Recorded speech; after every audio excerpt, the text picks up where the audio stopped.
চেষ্টা করব ভিডিও দেওয়ার জন্য। আজকের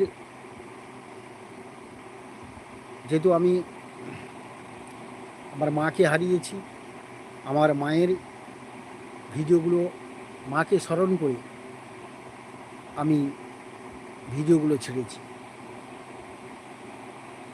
কারণ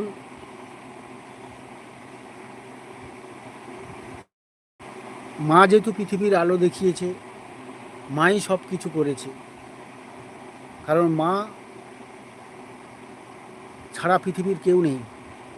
কারণ মায়ের ভালোবাসা একটা আলাদা।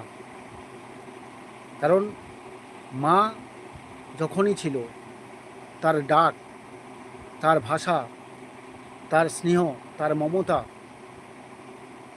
সেটা আমি কখনো ভুলতে পারবো না। কারণ চিরদিন আমার, যতদিন আমার শ্বাস